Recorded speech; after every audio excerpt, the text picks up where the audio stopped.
एक बार भगवती पार्वती के साथ भगवान शिव पृथ्वी पर भ्रमण कर रहे थे। भ्रमण करते हुए वे एक वन क्षेत्र से गुजरे। विस्तृत वन क्षेत्र में वृक्षों की सघन माला के मध्य उन्हें एक ज्योतिर्मय मानवाकृति दिखाई दी। वृक्ष केश राशि ने निरावरण बाहुओं को आच्छादित कर रखा था। अस्पष्ट आलोक में भी तपस्वी की उज्ज्वल छवि दर्शनीय थी। जगत जननी पार्वती ने मुग्ध भाव से कहा, इतने विस्तृत साम्राज्य का अधिपति, इतने विशाल वैभव और ऐश्वर्य का स्वामी तथा त्याग की ऐसी अपूर्वनीय सप्रिय भावना, धन्य है भर्तहरि। भगवान शिव ने आश्चर्य भंगिमा से पार्वती को निहारा। क्या देखकर इतना मुग्ध हो उठी है देवी? पार्वती बोली, तपस्वी का त्याग भाव, और क्या? शिव बोले, अच्छा, लेकिन मैंने तो कुछ और ही देखा है देवी। तपस्वी का त्याग तो उसका अतीत था। अतीत के प्रति प्रतिक्रिया अभिव्यक्ति से क्या लाभ? देखना ही था तो इसका वर्तमान देखती। पार्वती ने ध्यानपूर्वक देखा। तपस्वी के निकट 3 वस्तुएं रखी थी। 3 भौतिक वस्तुएं, संग्रह का मोह दर्शाती वस्तुएं, एक पंखा, एक जलपात्र और एक शीश आलंबक। वस्तुओं को देखकर पार्वती ने खेद भरे स्वर में कहा, प्रभु, निश्चय ही मैंने प्रतिक्रिया अभिव्यक्ति में शीघ्रता कर दी। यह सुनकर शिव मुस्कुरा उठे। फिर दोनों आगे बढ़ गए। समय बीता, साधना गहन हुई, बोध भाव निखरा, वैराग्य घनीभूत हुआ तो भर्तहरि को आभास हुआ, अरे मेरे समीप ये अनावश्यक वस्तुएं क्यों रखी है? प्रकृति प्रदत्त समीर जब स्वयं ही इस देह को उपकृत कर देता है तो इस पंखे का क्या प्रयोजन? जल अंजलि में भरकर भी पिया जा सकता है, और इस शीश को आलंबन देने हेतु क्या बाहुओं का उपयोग नहीं किया जा सकता? तपस्वी ने तत्काल तीनों वस्तुएं हटा दी, पुनः साधना में लीन हो गए। कुछ समय बाद शिव और पार्वती पुनः भ्रमण करते हुए वहां पहुंचे। देवी पार्वती ने तपस्वी को देखा। भौतिक साधनाओं को अनुपस्थित पाकर वे प्रसन्न हो उठी।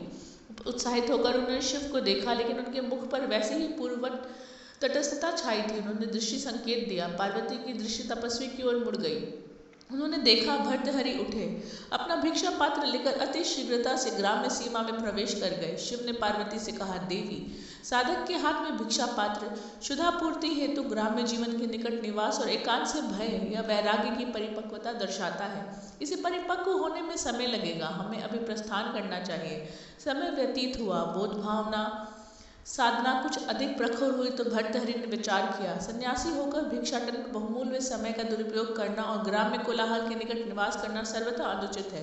भर्तहरि ने निर्जन शमशान को अपना आवास बना लिया, भिक्षार्थ भ्रमण बंद कर दिया और जन कल्याणार्थ वैराग्य शतक की रचना में लीन हो गए। उनकी तल्लीनता दैहिक आवश्यकताओं से ऊपर उठने लगी। रात्रि के से दिवस, दिवस से रात्रि में निरंतर साहित्य सृजन में लीन रहते थे। कोई स्वयं आकर कुछ दे जाता तो ठीक, अन्यथा निराकारी सृजन में लगे रहते। एक बार निराहार रहते हुए कई दिन बीत गए।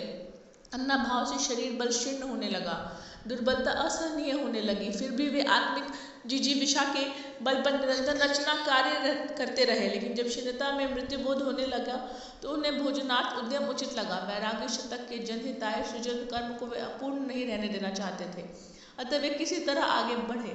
पास ही कई चिताएं धू धू करते हुए आकाश को छू रही थी। उन्होंने देखा कि चिताओं के निकट पिंडदान के रूप में आटे की 2 लोइयां रखी है तथा एक भग्न पात्र में जल भी है। भर्तहरि आटे की लोइयां जलनी चिता पर सेकने लगे।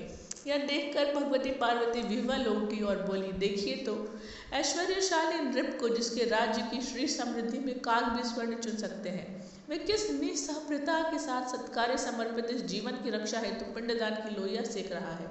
आह, मर्म भेदी है यह क्षण। कहिए महेश्वर, क्या अब भी आप तटस्थ रहेंगे?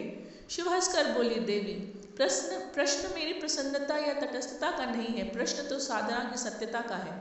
यदि साधक पवित्र है तो भला साधक को शिव क्यों न मिलेगा? पार्वती उसी व्यथित स्वर में बोली, इस दृश्य से सत्य और सुंदर कुछ और हो सकता है क्या? आश्चर्य है, सहज ही मुग्ध हो उठने वाला आपका भोला हृदय इस बार यूं निर्विकार क्यों बना हुआ है? देवी, व्यथित ना हो, आप स्वयं चलकर साधना को मूल्यांकन करें और तब निर्णय लें तो अधिक श्रेष्ठकर होगा। भगवान शिव और भगवती पार्वती ने कृष्णकाय और दीन ब्राह्मण युगल का वेश धारण कर लिया और भर्तहरि के सम्मुख पहुंचे। भर्तहरि आहार ग्रहण करने को उद्यत हुए ही थे कि अतिथि युगल को सम्मुख पाकर रुक गए। उन्होंने शीर्ण वाणी में कहा, अतिथि युगल, कृपया आहार ग्रहण कर मुझे उपकृत करें। शिव बोले, साधक आहार देकर वो भुक्षा को जागृत हुई थी, लेकिन हम कोई और मार्ग खोज लेंगे। क्यों विप्रवर, कोई और मार्ग क्यों? क्योंकि इस आहार की आवश्यकता हमसे अधिक आपको है। हाँ तपस्वी, इस आहार से आप अपनी क्षुधा को तृप्त करें, हमारी तृप्ति स्वयं ही हो जाएगी। पार्वती बोली, नहीं माते, मेरे समक्ष आकर भी आप अतृप्त रह जाए ऐसा मुझे स्वीकार नहीं। दोनों रोटियां ब्राह्मण युगल की ओर बढ़ाते हुए भर्तहरि के मुख पर दान का दर्प मुखर हो उठा। माते, आप मेरी दृढ़ता से परिचित नहीं हैं। अपनी दृढ़ता के समक्ष जब मैंने अपने विशाल और ऐश्वर्य संपन्न राज्य तथा अथाह और अपरिमित श्री संपत्ति को त्यागने में एक क्षण का विलंब न किया, तो क्या आज इन पिंडदान की लोइयों का मोह करूंगा?